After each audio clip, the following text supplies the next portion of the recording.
All right, it's an important one. Let's talk about cleaning and why maybe your brushes, because of use, not necessarily cleaning, are not lasting nearly as long as mine, or why you don't get to keep your brushes for 3 years with them just losing height, and very importantly, remaining soft.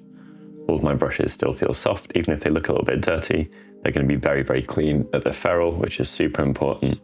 So let's jump into it. I'm going to give you some very easy tips, most of which are actually just about improving your dry brushing, but will help your dry brushes last for longer while staying pretty and looking clean. Number one, well, hopefully I don't have to justify my own opinions here. I've dry brushed a lot, but there's a lot of work on our channel if you want to see my work and, kind of back up my credibility on the subject. My dry brushes last for a really long time. A lot of it is because paint never gets down to here. And so before we even begin talking about models or painting on the models or how you paint your model or what angle you use your brush at, anything like that, let's talk about how you put paint onto the brush. When you're loading your brush, Ian, please put up a montage of as many as possible, just the tips as we can.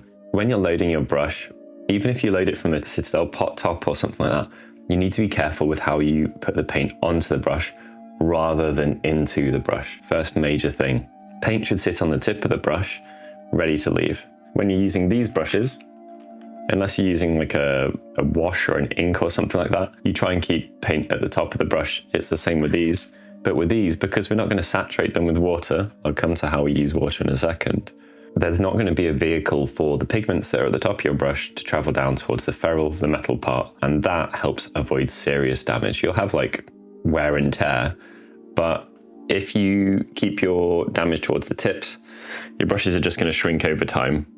And you've already seen an example. They're literally going to shrink. They'll stay pretty beautiful considering.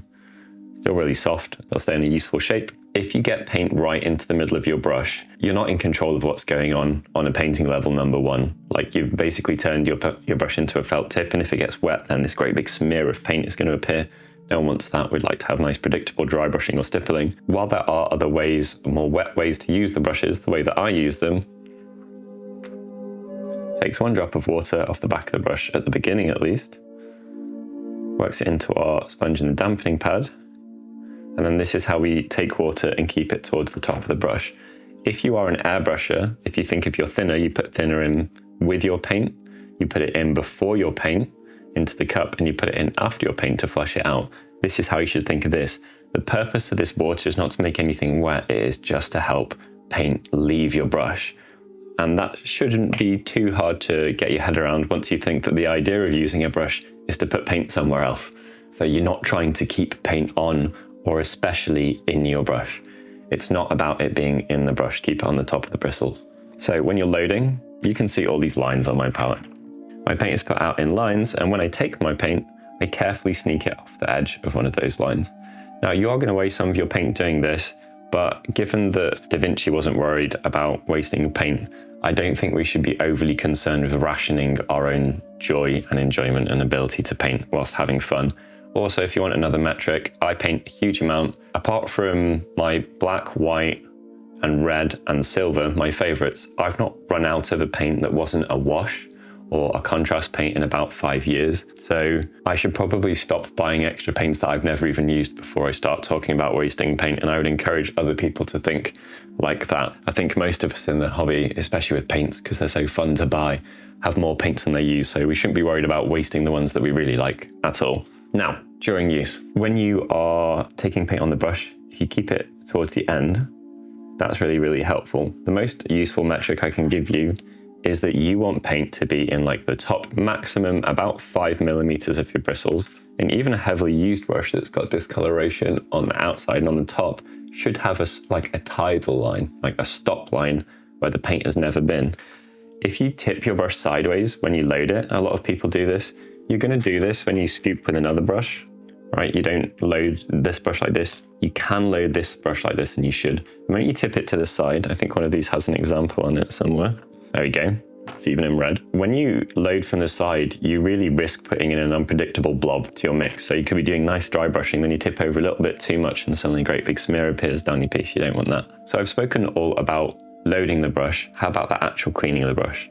Now, to clean your brush, you're going to take a little bit of water, or your dampening pad has some water in it, but importantly, it's going to be predictable. Now, don't put a drop of water on, like literally sitting on the sponge, and then put your brush into it, because you may as well dip your brush in water to do that. Work it in with the finger, and then you're going to help your paint that's here, the pigment that's here, leave onto a textured surface according to how much pressure you use. I have just described dry brushing, okay?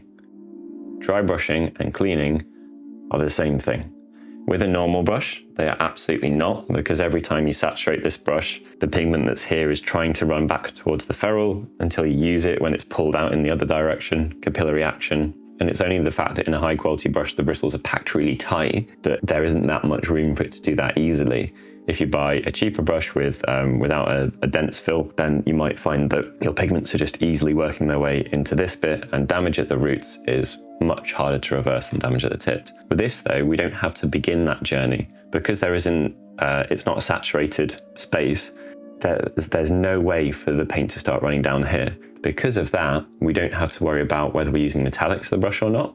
Nothing's more or less abusive, it's just at the tip of the brush, and the tip of the brush will wear out gradually over use.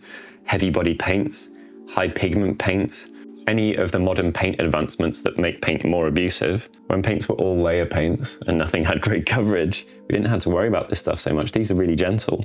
But as we get into the realms of trying to make an orange cover by essentially like chalking it up or adding way more pigments in things, if I can find like a mephiston or something, or dumping black or gray into them, this is a more abusive paint to your brush than this is. This is really soft. So it really makes kind of sense to take care of them. Take the water and we're just going to dry brush our texture palette. You can see how much of my texture palette is devoted to cleaning. I've got like 1/3 for like loading, 1/3 for testing, and then 2/3 for cleaning all the way over here in big sweeping gestures. All of your mesh should be outside of your texture palette. Just constantly work your way like this. Cleaning your brush is not going to damage it unless you work your way in towards the bristles, and you're never doing that. When you do it, keep twisting because that'll help clean it from all sides, and just work your way off like that. If you want to test, if you really think your brush is still dirty and you haven't cleaned it, take a white piece of paper